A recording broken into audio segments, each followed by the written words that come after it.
Okay, can everybody hear me on Zoom? Yeah, we hear you. Okay, good. Yeah, I can hear you too.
Okay, we're going to get ready to get started in about 2 minutes.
All right, good evening, everybody. We're going to get started. Thank you for everybody that came out to the fairgrounds today, or this evening, I should say. We got a lot of little things we're going to go over. Then we have a presentation, and then we'll have our drawing. If everybody will stand, we'll say the Pledge of Allegiance. Pledge allegiance to the flag of the United States of America, under God, indivisible, liberty and justice for all. All right.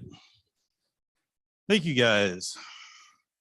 How many here are first time at a geez, I got Hamcation on the mind, I think too much. How many here first time as an OARC member or visiting with us? Okay, good. Welcome, everybody. We're glad to see everybody. I just want to go around real quick. Hopefully most of the board members are here. My name is John Ott, president of Orlando Amateur Radio Club. Michael Cawley is over here. He's the vice president of Orlando Amateur Radio Club and also the general chairman for Hamcation. Coming in the back door right now through the back is Anna. Anna is our treasurer. Bob in the back, by the back row here, Bob Nacero is our secretary. Dean is not here tonight. Dean had to work. Dean is one of our directors. James Dool is right here. He's also one of our directors. Ed, I'm not sure where Ed Thralls, so one of our directors. Frank Gergitz is online. He's a little square at the top right now. He kind of waved at everybody, but you might not have seen him. And then Bob Cumming is also one of our directors. And then Frank Tagalani, I know you're here. There he is, back over here. He's also one of our directors. So if you've never been with us, kind of get to know who the board of directors are for the club. So now it's your turn. We introduced ourselves. If you're a new member or a guest, just stand real quick, tell us your name and if you're an amateur radio operator, your call sign, and maybe a little bit quick about yourself. Who wants to go first? I'm gonna come around so everybody on Zoom can hear you. My name is Osiris Pula. I'm Amateur Radio. My call sign is KF4J Zulu Charlie. Thank you. Thank you. All right, who's next? Just real quick. Not like being put on the spot. My name's Bob Grosso. Call sign is a Kilo Oscar 4 Mike Lima X-ray and engineer for NASA, and have been involved in this kind of stuff for some time, but finally taking it a little more serious. Thank you. Welcome. Who's next? Hi, guys. Dick Stanler, KO4 ULV. I just got certified as a general this year.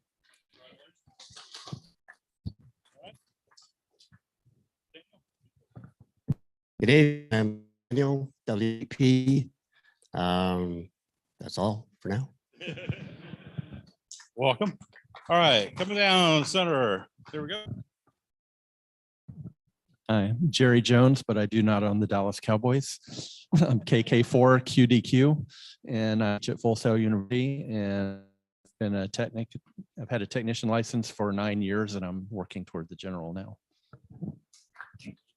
Congratulations. All right. My name is Mo. I just passed tonight, so I just got my technician license. So. Congratulations. And we have some out-of-town visitors. Everybody's pointing at each other. Good evening. My name is Alois, Papa Alpha 3 Delta Alpha Tango from the Netherlands, and our second visit to Hamcation, as we are befriended Peter and Lady, and also volunteering. So we're looking forward to the Hamcation.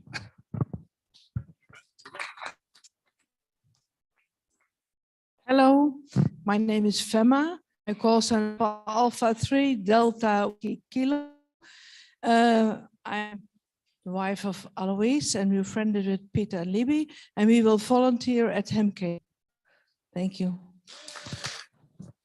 Thank you. Welcome.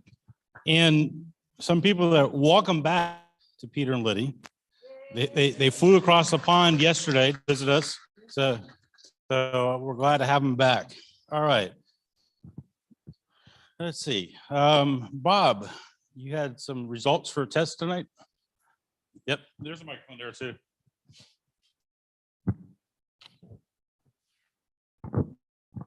Working? Yep. Okay. We tested 13 people tonight, 12 of which were successful. We have 4 new technicians, 6 upgrades to general, and 2 upgrades to extra.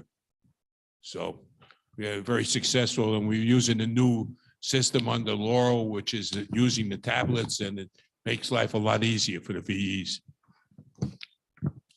And we're actually happy with that. So we were a little nervous at first. Some of the VEs were going to be like going from old paper pencil to new tablets and a little hesitant about it, but everybody's actually welcomed it. So it's made it a little bit easier. All right. First, I wanted to, I'm not going to take any fire away from Michael, but how many of you guys are volunteering for Hamcation? Thank you. Thank you. Thank you. Okay. We kind of sent out a couple heartfelt emails to try to get some members to volunteer, and you guys did respond. So thank you very much. All right. So a couple of things we want to go over. I'm kind of looking for somebody that has knowledge, that doesn't have to be an expert, but knowledge in grant writing. If you know somebody, or if maybe this individual is yourself and is interested, please let me know, okay? Could use somebody that knows something about grant. Again, don't have to be an expert, but somebody that may be willing to do a little bit of research. And if you're interested, please send me an email or talk to me later, or whatever the case might be. If you're here, if you're watching on Zoom, you can send me an email later. Got some ideas I want to pass on and see about some grants, okay? There's opportunities out there for grants right now. All right, something else. Last year, the board created a bylaws committee, okay? And basically what we're doing is going into the bylaws to bring our club into the 21st century, okay, in our bylaws. Now, so not to cause any concern, I don't want everybody to think, oh my God, they're changing the bylaws. We're not looking to change the bylaws like, okay, this is the old one, they're out, this is the new one. We're going in and trying to modify them and bring them up to the 21st century because COVID taught us a lot of things, okay? Our bylaws never said we could have Zoom meetings. Our bylaws technically never said we could have electronic voting and stuff. But for the club to continue on, we had to do it, right? We didn't have a choice. So we're going in and the committee is already finished. Went in and sat there and found some things that need to be updated. We found some grammar and some spelling errors in the bylaws. So we corrected those also. And what we're doing now is taking those bylaws, those recommendations. I actually had hoped to have done this already before tonight's meeting, but mine got in the way, so wasn't able to get it done. We're taking those recommendations and going to compile them and present it to the board, look at and see if they are in agreement with those recommendations. And then once we, as a board, sit there and say, yep, they look good, or maybe we need to change this, or maybe we don't need to do that, or whatever the case might be, then we're going to take those recommendations and bring it to the membership. And the membership is going to take an opportunity to sit there and digest what we're recommending for changes, okay, or updates. And then you guys, the membership, will vote on it, okay, whether you like it or you don't. And it's probably going to be the easiest way to do this is to vote on them as a whole, okay, than try to go section by section or anything of that nature. If you don't like them, the board goes back to work, okay, and makes those changes that maybe you guys would recommend.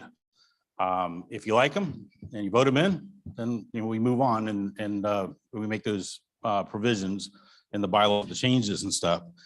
It's just because, again, like I said, COVID's kind of taught us a lot of things that when you start looking at the bylaws, didn't say we could have electronic meetings, didn't say we could have electronic voting. Last year, we voted the officers and directors in by electronic ballot because we couldn't meet in person and stuff. But the board, I mean, the club continuity of business has to continue on. Okay. So we had to go ahead and do it and then decide, okay, we need to make some changes. So hopefully the plan is to bring the recommendations to the board by March, the March board meeting. Okay. And then if the board is okay with those changes, then possibly April or May, we'll bring it to the membership to vote in. Okay. And if you guys aren't liking it, you know, it's where you have the power of a vote. You can vote on yes or no. Okay. So I wanted to bring that to your attention because as we hope we are coming out of the COVID crisis slowly, and we all know that there's going to be variants, but there's going to be spikes and, you know, hills and valleys to go through. Hopefully it's going to start ramping down some and not being as serious as it has been in the past. And everybody will feel more comfortable coming back out to the meetings in person, which tonight is a great showing, guys. I'm really pleased with tonight's showing. It's been a little bit disheartening in a way. You can sit there, say, every month we come down here, we set up a bunch of chairs and half of these chairs are empty and or full, or way you want to look at it. Tonight it's full. So we have a lot more room here to spread out than we ever did at the Beardall Center. Beardall was right before COVID hit. We were having 80 people, 80 members, small, much room than this, crammed together. And then it's nice to see more people coming back out. Everybody spread out still. So thank you again. So another topic we're going to talk real quick. Frank, this one's probably yours. And I don't want to on your toes any, but silent treasures. We created a silent key committee consisting of and the Frank that's up in that little tiny square in the top of that screen, because the club was being contacted consistently about radio equipment that was available, or you know, relatives did not know what to do with after somebody passed away in the family that was a ham. Some of them are club members. We've gotten phone calls as far away as Tallahassee. We've gotten emails probably farther away than that. Okay. But locally, as a club, we wanted to do something to help the club members that passed away and be able to take care of equipment that was left behind. So Frank took it upon themselves, well, I shouldn't say, they came up with a good system, I should say, that when we get these contacts, we forward it to the silent key committee, and they actually go out, inventory the items, survey them, see what's good, what's bad. And then if the family just says, I don't know what to do with it, just take it, donate it, give it away, whatever the case might be. Ken Lyons, there he is, runs a radio scouting. Ken's probably fit the most with a lot of these key decisions. We donate it to the Boy Scouts so they can use to teach amateur radio. Excuse me. But we still have some stuff left over. A lot of equipment left over. So Frank has actually evaluated all the items, make sure they work, didn't work. Create a sheet. Left is coming down. Excuse me, got tickled my throat. It's coming down to Hamcation in the swaps building. Okay. Bob Pollock, I know you're around here somewhere, usually runs the silent key table in the swaps building, and does a great job getting rid of these items, because when nobody wants them back, they need to go out and be reused, repurposed. Well, Bob's making sure that these items that we bring to them doesn't come back to him, to OARC, because we want them repurposed. Okay. But there's a lot of good stuff, older stuff. Okay. There's still a lot of good equipment that can be used. So we're interested in looking at making by that silent key table, which is to the swap check table. I think you have 2 tables, actually, 3 tables. So take a look. You never know, you might find deals. Okay. So I want to make sure everybody is aware of that. Any questions on that? And Frank came up with a good name. Instead of calling it silent key items, we call it silent treasures, or he calls it silent, and it's a good name for it. So we're looking forward to hopefully you guys picking up some good merchandise, okay? All right, another topic, and then I'm going to give the floor to Michael so you can talk about Hamcation, since it's only a week away, or less, week and a half away. Elections. This is the time of year we start talking about elections. So everybody that's on the board is up for a re-election, including myself. I'd said this about a year ago on the Zoom meeting, and there's thinking fast enough, I would actually found a soundtrack cricket because it was like crickets. Nobody said a word. It's your chance. If you're interested in running for a board position, you can run. So next month's meeting, month of March, we create a slate with nominations of board members, okay? Who's going to be running? Board members can rerun if they like. Anybody that wants to run can run. That as long as you meet the qualifications, which you've been at least a member in good standing for a year with the club. It's one of the basic requirement. It's been, you're a member with the club for at least a year. And then in April, that we'll actually do a election. I'm not sure how we're going to do this yet. We got to talk about it as a board member or board between electronic ballot or in-person balloting and stuff.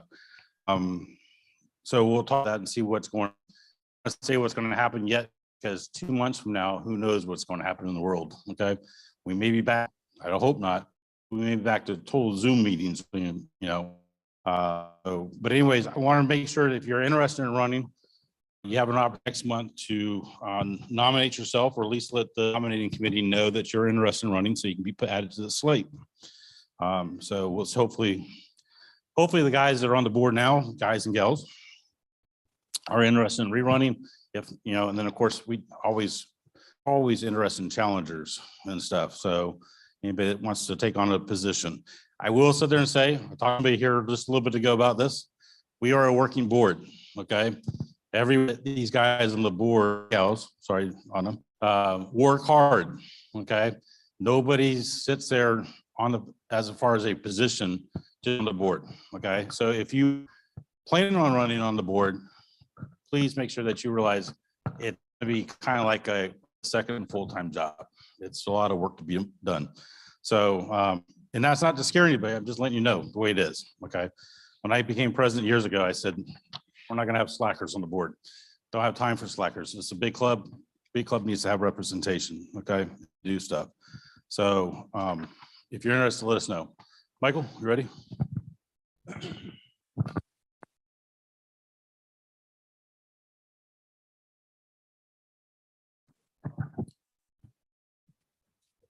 Whoa.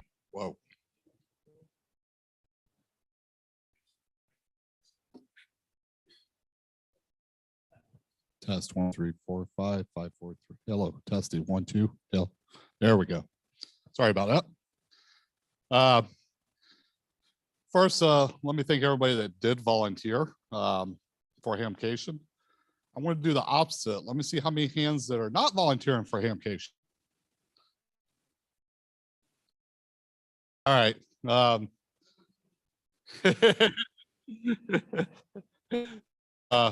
Please, if you're able, please volunteer. There is sheets in the back that says what areas, what every needs. We volunteers big time in security. So please, if you're able to give a little bit of time, please volunteer for them. Also, some things coming up for Hamcation on Wednesday night. If you're volunteering already, we will be doing a Joe Eisenberg in the building, doing a FM transceiver build. It will be free. It is sponsored by Hamcation. Only thing you have to do, you have to sign up for it because we only have 28 kits available. So if you would like to sign up for it, send an email to kitbuild@hamcation.com. This will go out in a email also to everybody. And it will be on the Hamcation website, hopefully here so. So we are doing that Wednesday night. It is open. Even if you don't want to build a kit Wednesday night, next Wednesday, come out. You could help somebody else build a kit. Watch them. I'm pretty sure people will have questions. So please check that out. How many people in here is going to any of the ARL training tracks on Thursday? Anybody? Nathaniel? All right. Thursday, ARL is having their training tracks at the Doubletree at Seat. If you're interested in this, it's 4 training tracks. They are all day long. There is a luncheon with a keynote. You can go to arrl.org/expo. I do know they extended the registration out until the 6th. So you can sign up until the 6th for that. But there's 4 great presentations or training tracks. One of them's Contest University. Tim Duffy is coming down to do. One of them's a MCOM training track, Emergency Communications. One of them will be on technology. And the other one is on the ARL handbook. I do know there's several people that's going to be helping out with that one. One of them's Josh Nash that does the ham radio crafts. Jason Johnson, which has ham radio 2.0, is also one of the instructors for that. So there's some great training on Thursday to check out if you want to do that. Just go to ARL's website. And then, of course, Friday, Saturday, Sunday's Hamcation. I can let you know right now that we have bypassed our pre-sales from 2020 already in every area. RV, tailgate, commercial, swaps, every area we have bypassed the sales. I can let you know we still are getting sales as of today for tickets. We just got a tailgate come in, RV. So people are looking to come out and do a ham show, to go to a ham fest. So looking at hopefully being very busy. That's pretty much it. Any questions about Hamcation? I got a good crowd, or I talked what I needed to say. All right. All right. So now's the fun part. We'll go around to the board members and see if the board members have anything they want to say real quick. Michael, do you have anything else you want to add? No. Okay. Anna? Bobbin? No? Okay. I heard something, but I couldn't see where you're at there for a second. I looked right past you. Bob C? One of the things that they didn't talk about is testing at Hamcation is on Friday and Saturday, and they already have 76 people signed up to take exam. It's going to be a busy weekend. All right, Ed.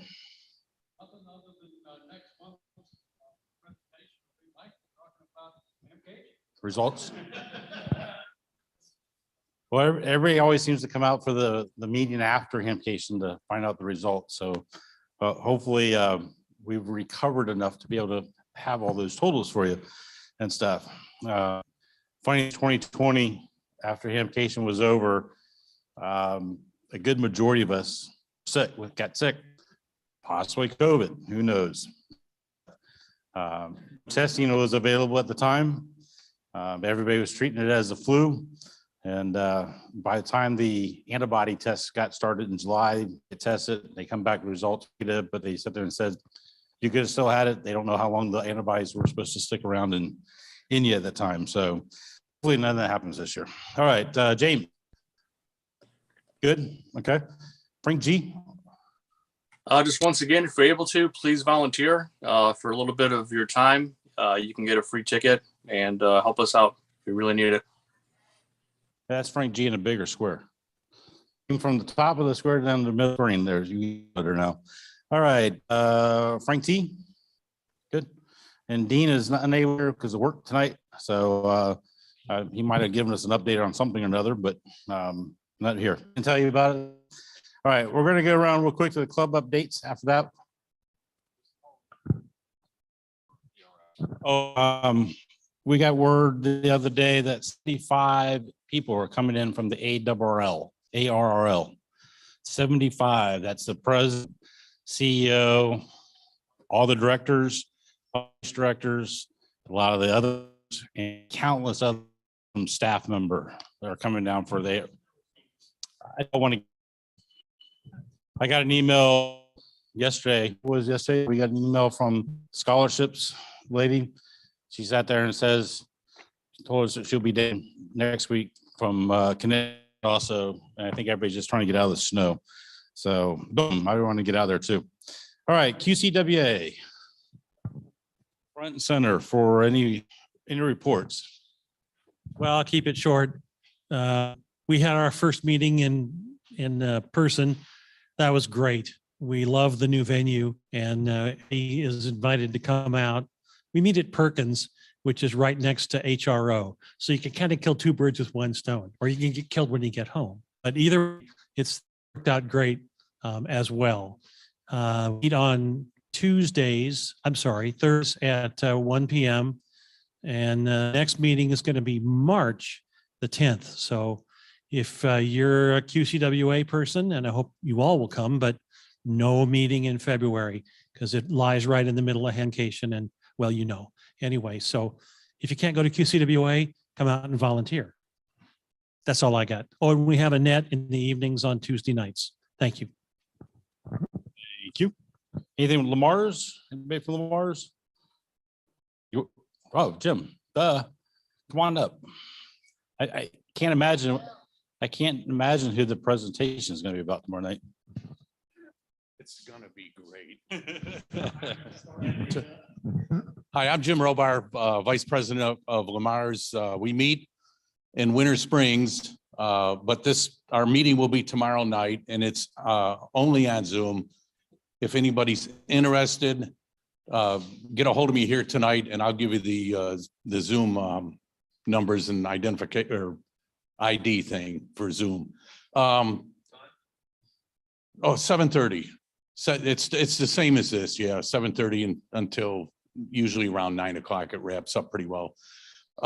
We do have a top secret program tomorrow night, and these two gentlemen over here are going to talk about Hamcation. I don't know what they're going to tell us, but that's what the program is. So hopefully a little bit of the history too, you know. So anyway, that's it. We'll take it. Thank you.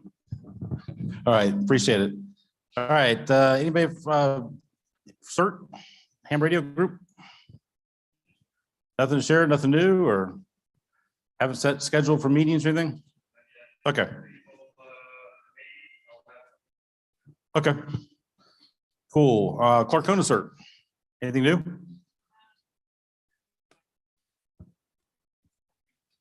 Come on, you're a ham radio operator. You can't be afraid of a microphone. Live. Okay, there is a webinar on WebEx, February the 10th. Larry, do you remember what time it was? 6 o'clock. Okay, thanks, Bob. From 6 to 8. And it'll be on traffic control and crowd control. So it's a continued education. And then they'll get into ham radio, not this session, but down the line. So. Contact you if anybody's interested.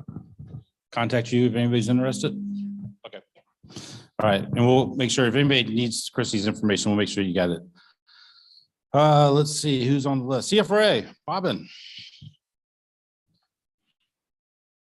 After that, we'll go to Ken for radio. Alrighty then. Hey guys and gals, I'm Bob, W4KBW, President of the Central Florida Repeater Association, which meets with feedback. It's the Wednesday of every month at Perkins at the corner of Forsyth and University in Winter Park. They're about 5:50 to hold the place down, Joe. You know, we just have sit around and chat for a while, and at 7 o'clock, a brief little meeting. Nothing major. The dues are $12 a year. If it's husband and wife that are both hams, it's $18 for the both. The repeater is in Orlando. Frequency is 443-075. It's analog and fusion. And Hamcation is talking, is that coming up? What are the dates? How much are tickets? What's the website? That's probably the number one question. Email. Yep. And these people go to the website, click on contact us, fill out the form. What are the dates of Hamcation? Right across the top. All right, scouting, Ken.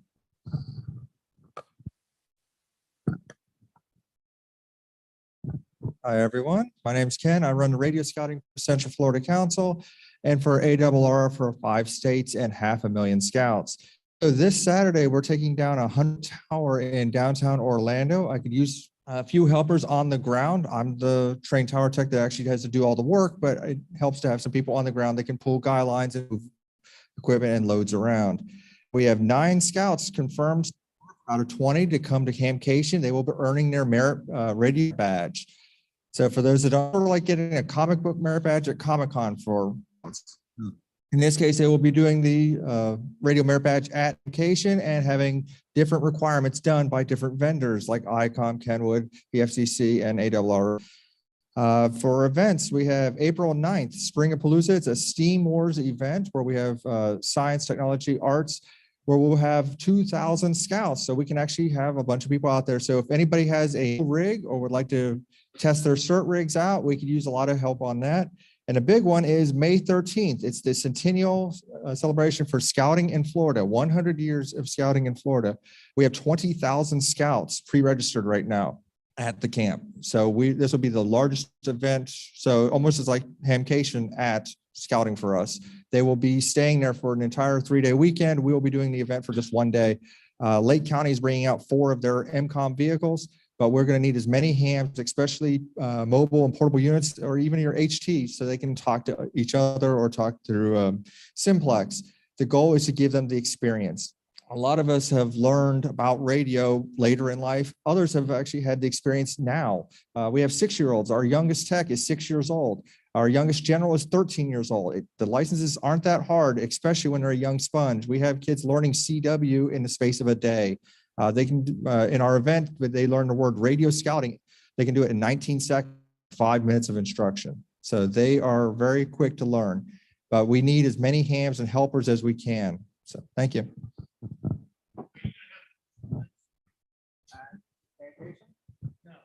At the events, yes. K4L is our call sign for the WB4SA, which is our call sign for scouts. This is 20,000 at Monose? Yes, actually, they are using Rybold Field and the equestrian field. Hold on a second. Hold on a second. There you go.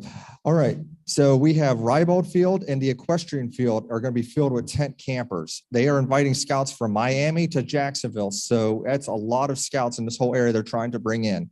So that our maximum capacity is up to 20,000. Our main capacity in just main camp is 2,000 normally. So that's where we stop at. But they're trying to bring out as many bells and whistles as they can. They're talking about trying to get the ISS right now. They're still trying to work out dates and see if we can actually get to the astronauts, if possible, if they get all the paperwork done. All right. Rod, are you on tonight? Rod with Shriners? Okay. Wasn't sure if he was on tonight. Get away from that speaker. Let's see. Anybody from Weak Signal? Lou said to me, do it, George isn't here, but all the beacons are up and running. There's beacons on every frequency from 6 meters all the way up to 10 gigahertz. The 2 that are not running are 2 gigahertz. And the 3 gigahertz one is going to disappear into the dust as the FCC has dictated that we're going to lose that frequency on 3 gigahertz. So other than that, but if you want to check one of your DC to daylight radios out, go up on the OARC website and look for beacons, and the frequencies are there. They're downtown Orlando and they're quite strong. Okay. Anybody AMSAT information? Nope. Let's go Lara. Anybody from Lara? Seminole Aries, Osceola Aries. Okay, finally, Orange County Aries. I'm letting everybody know, and we'll put this out on email this weekend. Orange County Aries has decided to cancel the meeting for February because it's February the 14th. we already figured out not too many people are probably going to show up for the meeting after spending a week at Hamcation or more. And then having to go to another meeting on Valentine's Day may not be a good idea for some of the guys. Okay. So we decided we better go ahead and just cancel it. So we're still planning on doing Fun Day, which is like a hands-on training for the end of, I think it's the last Saturday of February. We're still planning on that at this point. If that changes, we'll get the word out to everybody. And then we'll have our meeting back in March again. So we'll be back to normal. So with that, we'll do, oh, Ed, do you want to real quick talk about the presentation before we do a break?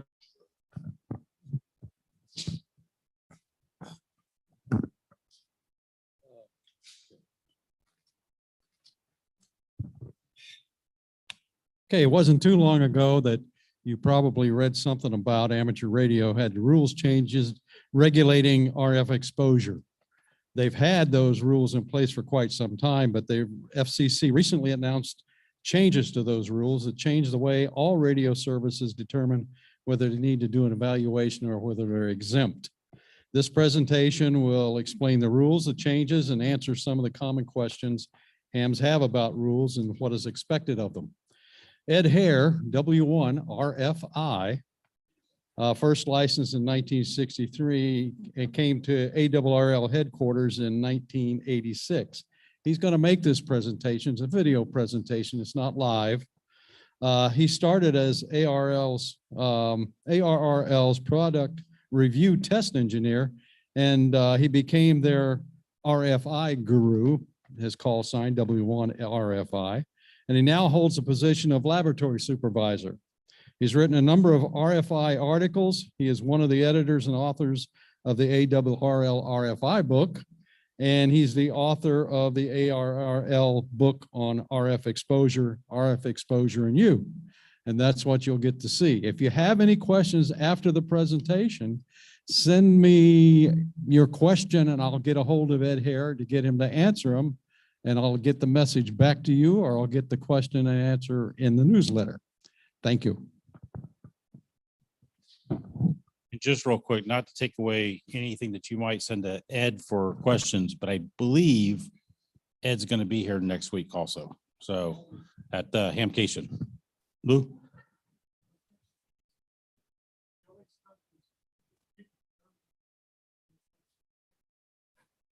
Uh-huh. Talking about the early bird tickets for the early bird prize. Well, that we haven't picked out the early bird prize yet. I mean, as far as the winner yet, that happens on Friday at Hamcation.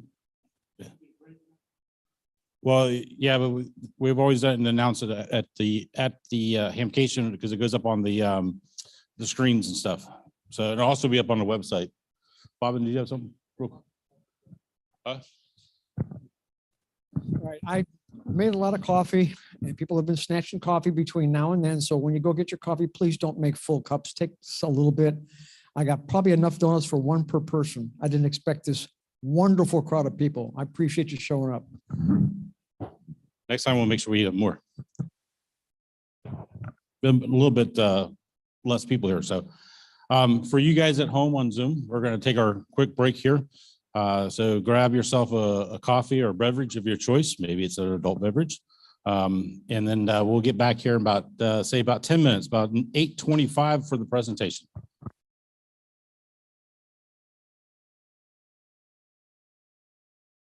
If you came in late and you did not get a ticket, we have tickets up here.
All right, folks, we're going to get started here in a few seconds. If everybody could have your seats again.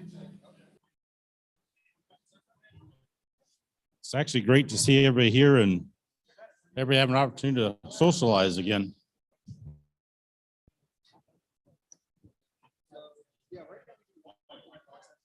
Only pink donuts left? The colors don't taste the difference.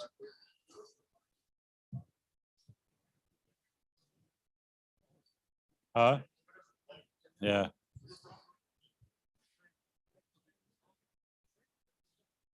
All right, if everybody can have a seat. We're going to get the presentation started. The presentation, I think, Ed, you said is 25 minutes? 28 minutes. It's not too long.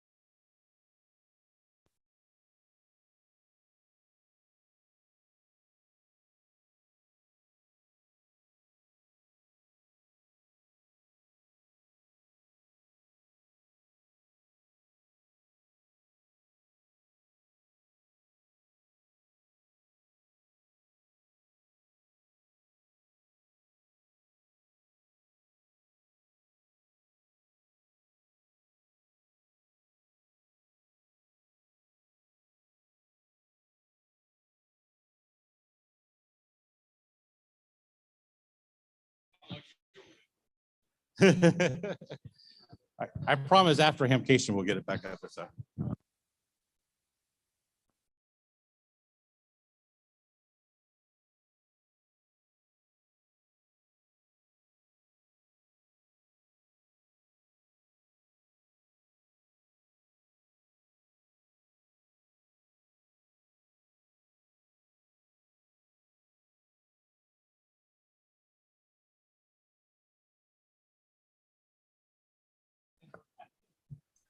All right, Michael got it signed up.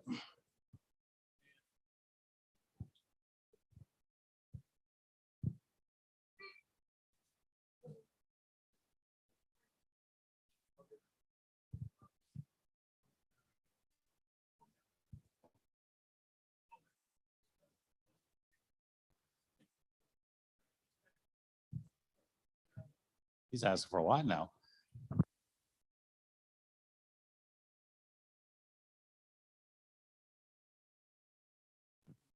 Okay.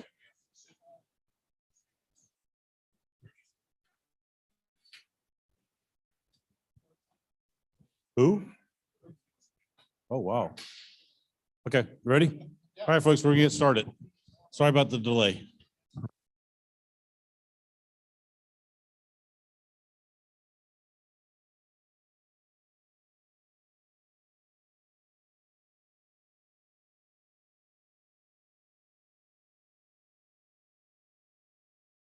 Rules that have created a lot of new interest among amateurs.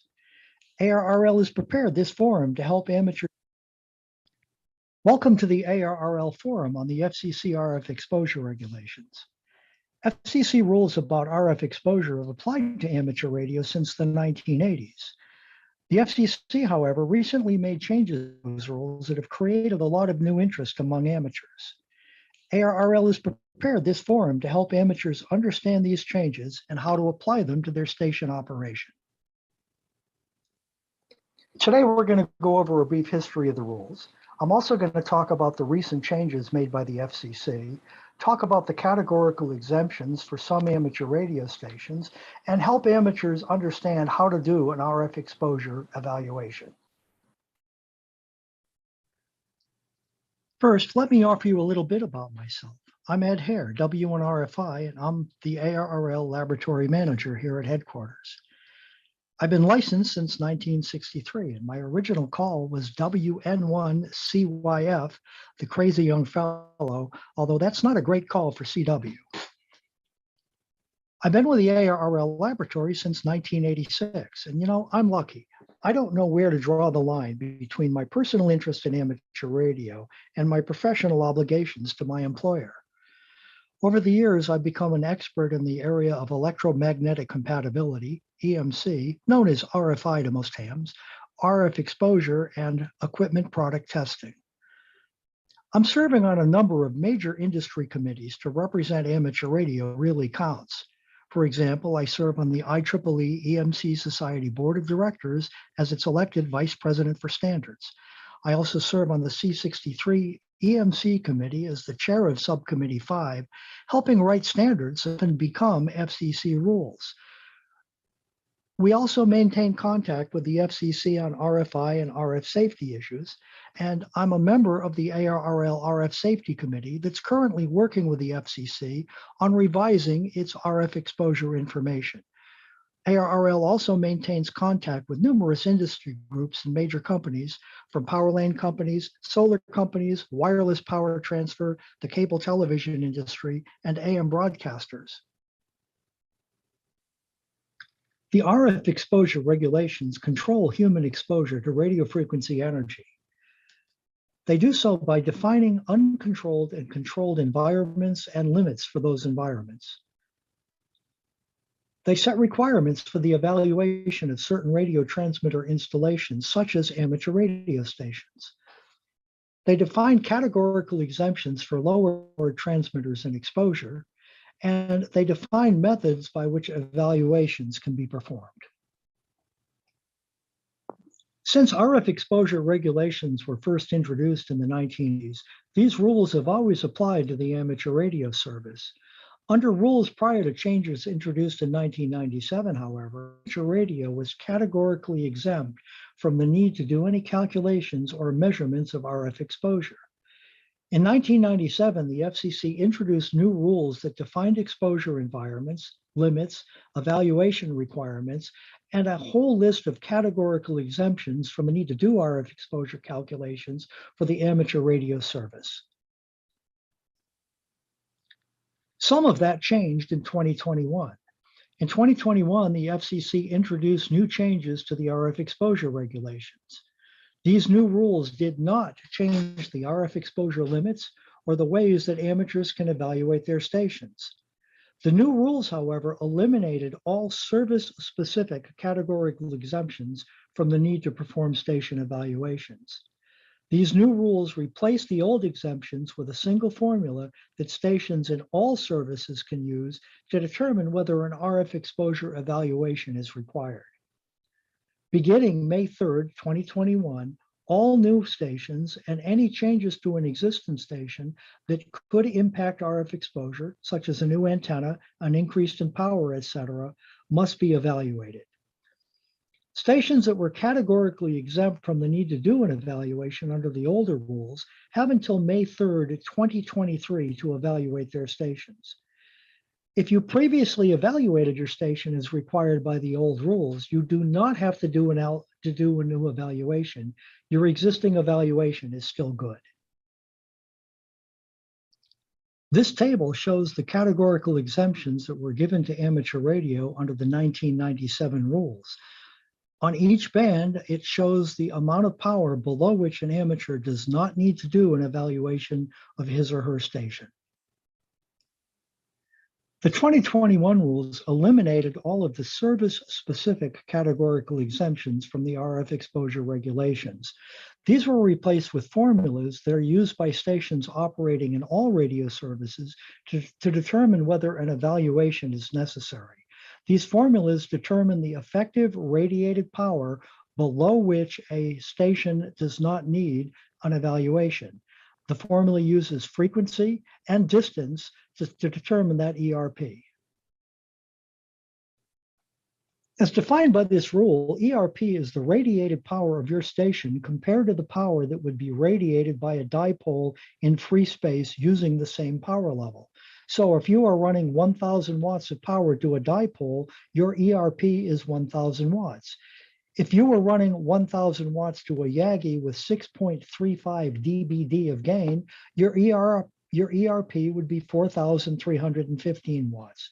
This can be determined by the formula ERP equals power times 10 raised to the power of dBd divided by 10.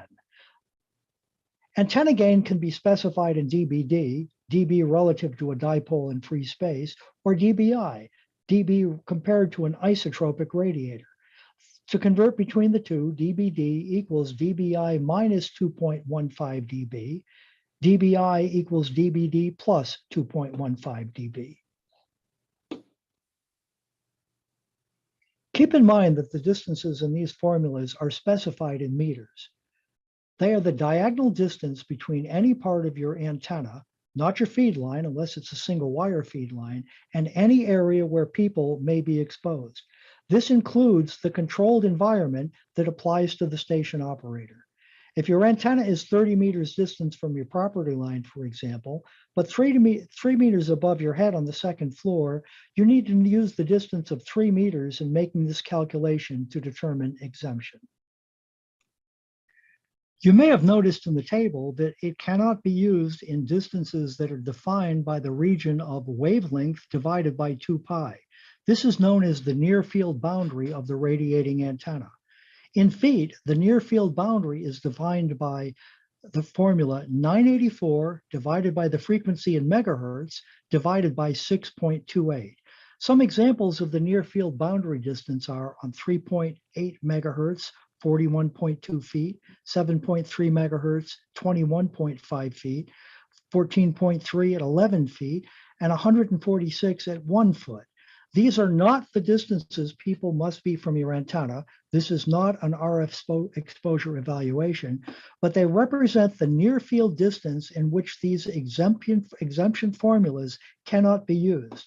If exposure is taking place in the near field region, an evaluation must be done.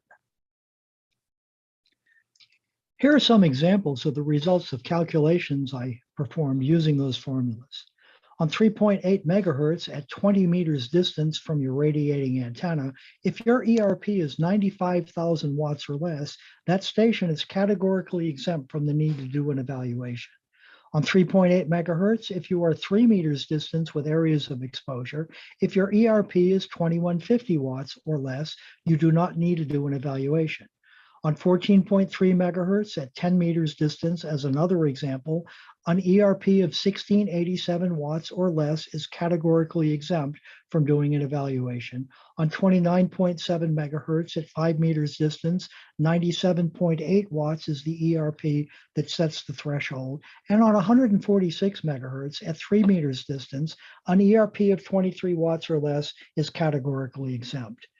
In that example of 3.8 megahertz and 20 meters distance, even if a ham is running 1500 watts of power, for all but perhaps a rhombic antenna with very high gain, that station's ERP will be below the threshold, so no evaluation is required. In the example of 3.8 megahertz and 3 meters distance, the distance is within wavelength over 2 pi, so an evaluation must be done. On 14.3 megahertz at 10 meters distance, if an amateur is using a dipole, no evaluation will be required. But if a Yagi were used, an evaluation would be needed because the ERP would be greater than 97.8 watts. So if you've run those formulas and you've determined that your ERP is below the results of those calculations, your dreaded evaluation is over. You don't need to do one. If you do the formulas and you find that an evaluation is required, you have a lot of choices. The rules do not specify exactly how you must evaluate your station, but they only require you to do so.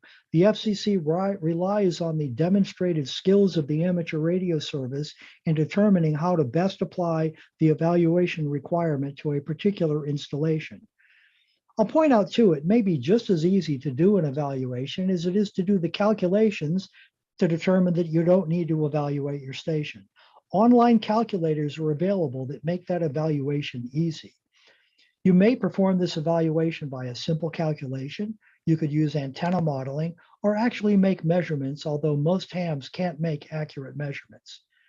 When you do complete the evaluation, you do not have to send paperwork to the FCC, but you're simply required to do an evaluation. This is much like stop sign rules. You're required to stop, but you don't have to fill out a form and send it to the police department every time you do. You will do an evaluation to determine whether areas where people may be exposed comply with the FCC limits for RF exposure. Well, what are those limits? The table on the right from the FCC rules shows the FCC limits for RF exposure. They vary by frequency. The reason for this is perhaps between 30 and 300 megahertz, where the limits are most stringent, we're actually fairly good antennas. A human being standing on the ground might be resonant at around 40 megahertz. A small human being held in another person's arms, like a baby, might be resonant toward the higher end of the frequency range, but that's the frequency range over which we will absorb the most energy from RF fields. We don't make very good 160 meter antennas, so the limits that are permitted are somewhat higher. And by the time you get up into the microwave range, our skin stops a lot of the penetration of the radiation into our core, so the limits are also higher there. These limits are specified in power density, E field, electric field, and H field, the magnetic field limits. In the far field region, all three limits are the same. In the near field region, the far field limits can be used for all but very small antennas such as loops. There are two tiers of exposure limits, controlled and uncontrolled. Uncontrolled applies to areas where people don't know they're being exposed, or they lack the necessary knowledge about RF exposure to be able to make good decisions. Examples might be the area outside your property line, or even up on your roof or the roof of a commercial building where the workers working on some of the roofing material, for example, may not be aware of RF and know what to do about it. The control limits apply to amateurs and their immediate household if RF safety instructions have been provided to those people living in your home. Uncontrolled limits apply to all other exposure. The uncontrolled limits are lower than that permitted to controlled environments and people that have the knowledge to be working and living within controlled environment boundaries. The exposure levels are averaged over time. 6 minutes is used for controlled exposure, 30 minutes is used for uncontrolled exposure. This is an average of your operating mode duty factor and your on-off operating times. For example, 1500 watts of single sideband typically has a 20% duty factor, so this would result in a 300 watt average power while you're transmitting. 100 watts of CW is typically 27 watts of average power. Here are some examples of the mode duty factors. FM, or a continuous carrier, has a mode duty factor of 100%. Morse on-off key to CW is typically 40%. Single sideband with no processor has a duty factor of 20%, and single sideband heavily processed has a duty factor of approximately 40%. Here's an example of how to calculate your average power. First, express the percentages numerically. Then the formula, average power equals peak envelope power times the mode duty factor times the on-off time duty factor. For example, at 1000 watts PEP single sideband, no processor, the average power for the on-off duty factor is 67%. So in this case, the formula, average power equals 1000 times 0.2 times 0.67, or an average power of 134 watts. By far, the easiest way to do an RF exposure calculation is to use an online calculator. In fact, this is the method that most amateurs use to meet the requirement and the rules to do an evaluation. An ARRL calculator is available at arrl.org/rf-exposure-calculator. To use this calculator, enter in your transmitter power and PEP, your operating mode, your on-off duty cycle times, and your operating frequency and antenna gain. The program will do the rest for you. You will need to evaluate all the different modes and operating times you might ever use, although if you pass the worst case, you do not need to evaluate other conditions. For example, if you're running 1000 watts on 14 megahertz and you put in 1000 watts average power and you find that the distance that the program shows you is less than the distance to exposure, then at that point, you do not need to evaluate other modes such as single sideband or CW. You've passed the worst case. For most applications, there is a ground reflection factor that should be used, and the program will tell you then the minimum distance from any part of your antenna to areas where people might be exposed to be in compliance for controlled and uncontrolled environments. If the distance between any part of your antenna and human exposure is greater than the results shown, the evaluation is complete. You don't need to send anything to the FCC, but it is advisable to print the records for your station records.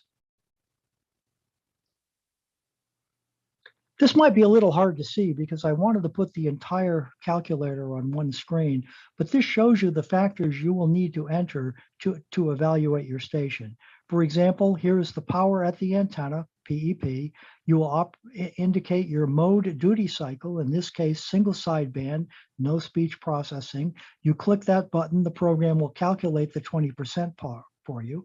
Your transmit duty cycle time, how many minutes you're transmitting, how many minutes you then receive and repeat, and your antenna gain and the operating frequency in megahertz.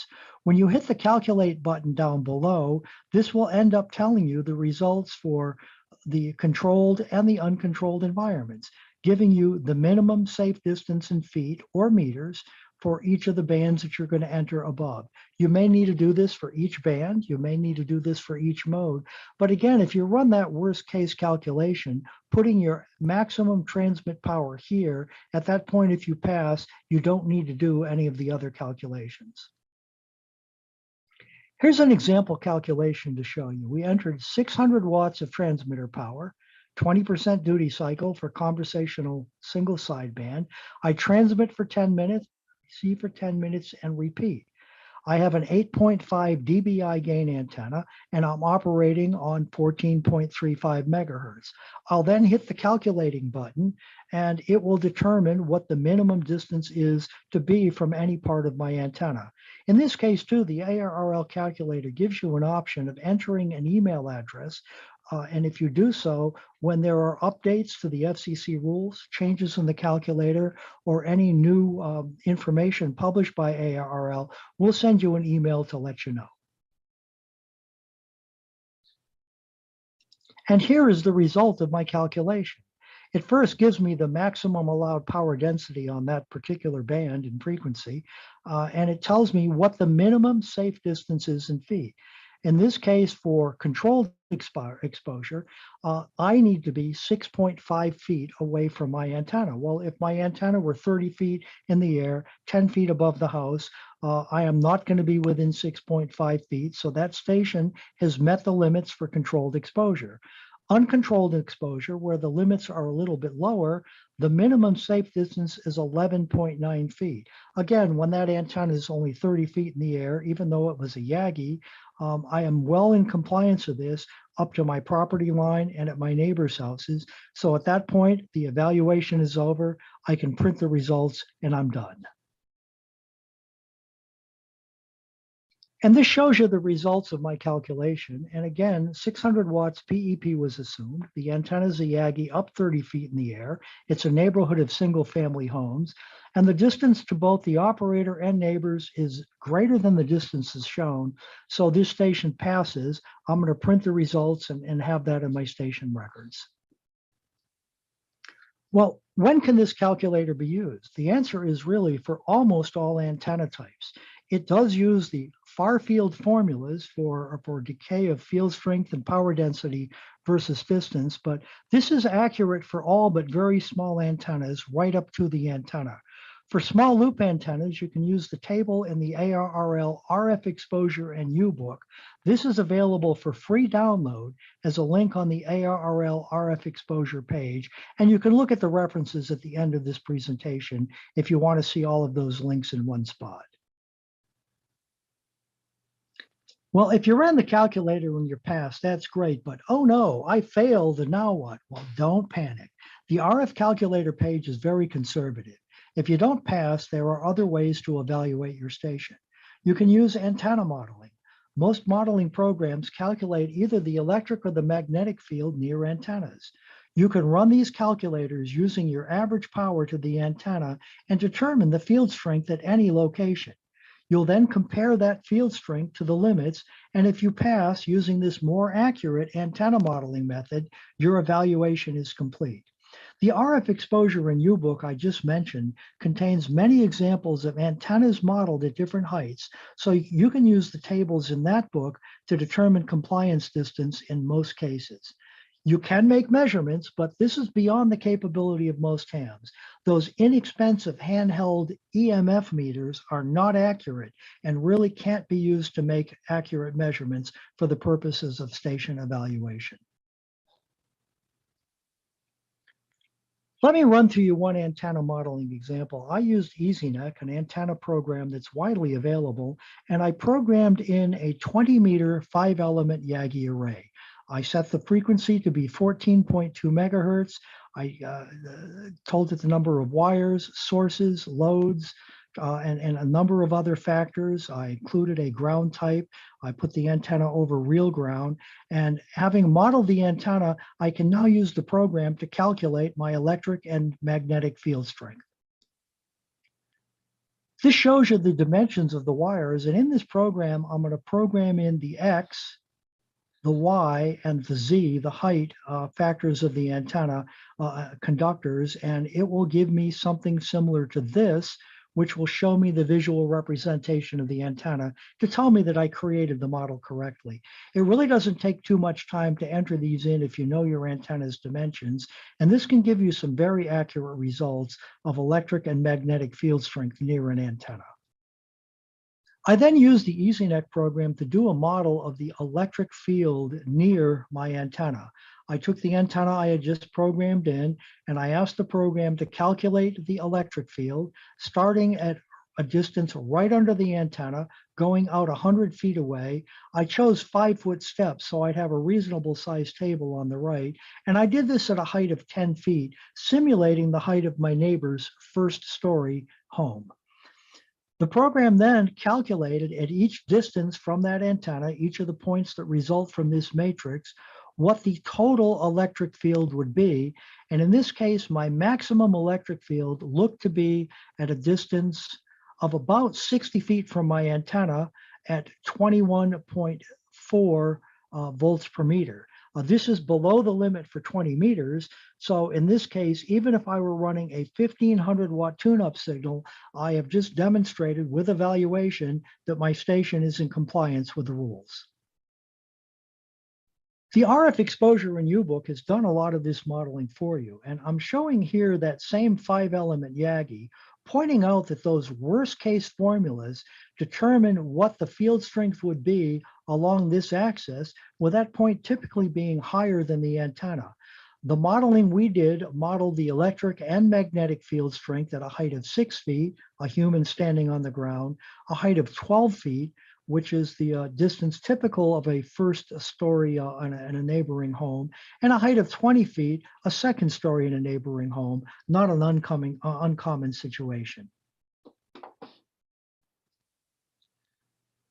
Now, if you do all that modeling and you still don't pass, well, what should you do? Well, the FCC allows amateurs considerable flexibility in controlling exposure that may be above the limits.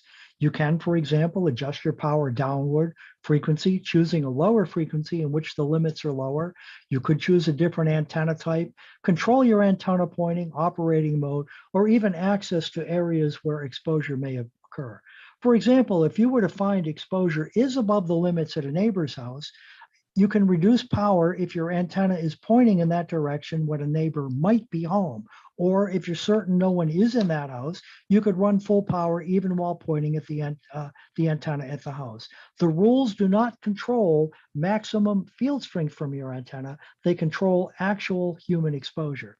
In EME, Earth-Moon-Earth communication, for example, an amateur might wait until the moon rises above the horizon before pointing an antenna at it if there were a neighboring home in that direction. ARRL's main resource for RF exposure information is on arrl.org/RF-exposure. The page has an FAQ of the common questions, links to the calculator, articles, and more information.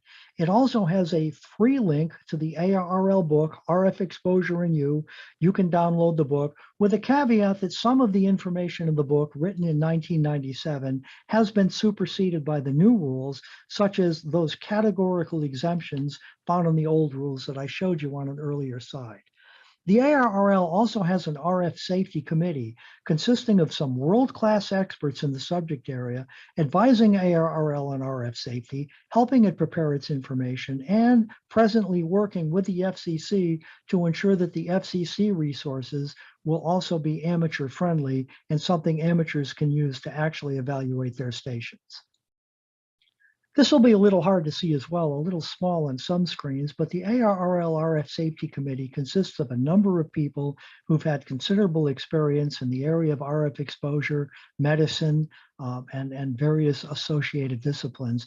They're providing ARRL and amateur radio with some valuable resources, and they really are to be appreciated for their hard work. The area of RF safety is one way that ARRL has been looking out for amateur radio. We've been involved in this since the mid-1980s when rules were first enacted. We have the ARRL RF Safety Committee, and we as staff and the RF Safety Committee are working closely with the FCC and other outside experts to ensure that we have good information that we can use.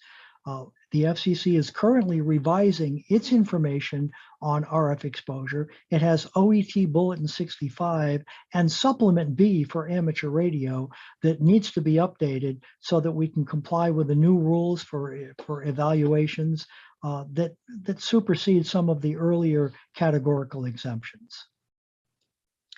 Well, that ends my formal presentation, and I thank you for your patience with this. This is the time for questions and answers, and if this is a presentation we're doing live, I will be here to answer questions either via the chat or by whatever other means might be appropriate for the methods used to reach you. So, do ask questions. If you don't have the opportunity to ask them now, you can give me a call here at ARRL headquarters. Simply call the main number and ask for me by name, and I'll see what I can do to help you out, or send an email to W1RFI, that's radio frequency interference, or Romeo Foxtrot India at ARRL.org. Thank you. Does anybody need a repeat of the contact information?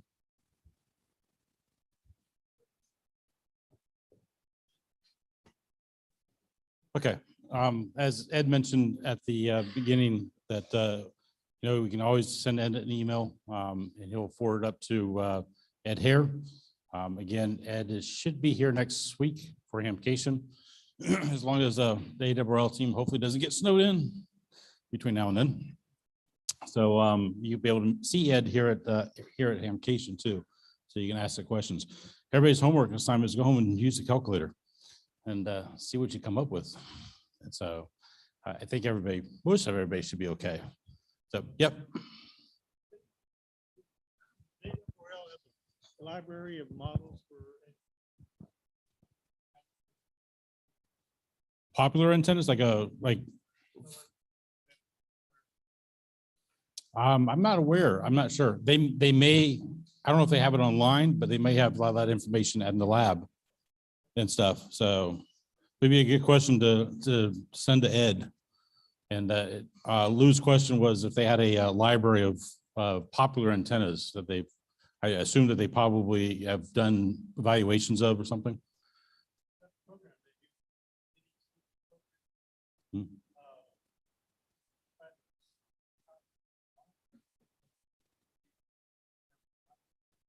Right. Be a good question for Ed when he's here. Angel? Yeah, I think it's on the ARRL Learning Network, if I'm not mistaken, which is, there should be a link on their website. And if you're already an ARRL member, just sign in, you should be able to get to it. This presentation now will be up on YouTube. Go to the OARC YouTube channel and you can rewatch it also there. Okay. So any other quick questions? All right. Thank you, Ed, for bringing that presentation. Just want to remind everybody before we do the drawing, door prize drawing, next Wednesday. Wow.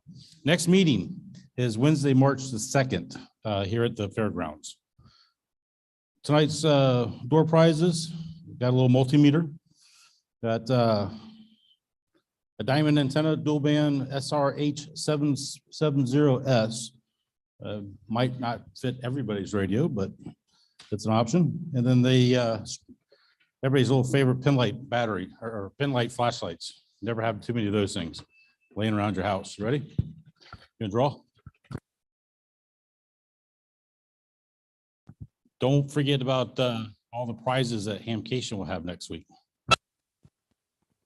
1366, 1366. Mike. Come on up, Mike. While he's coming up here, I can let you know all the grand prizes for Hamcation. Friday's grand prize is going to be an ICOM 706, or I'm sorry, 705. Saturday's grand prize will be a Yaesu FTDX 10. And Sunday's grand prize will be an ICOM 7610. And I can let you know that there is over 100 prizes to be given out over the 3 days that we currently have. And I was just told there was a whole bunch more prizes coming, apparently. Yes. Yes. 1328. Bingo, JC. A choice of a multimeter, and it's not a Harbor Freight one, or a Streamlight.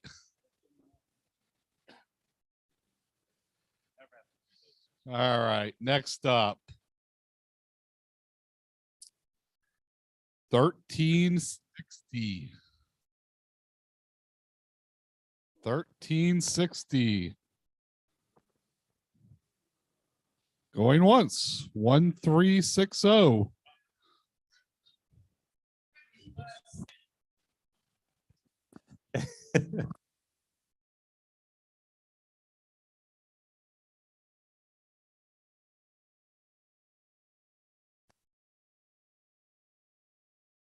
right, guys, that's all we have for this evening. If you have any questions, obviously we'll be here. Just a reminder, there are some QSTs on the back table. Somebody brought some QSTs in.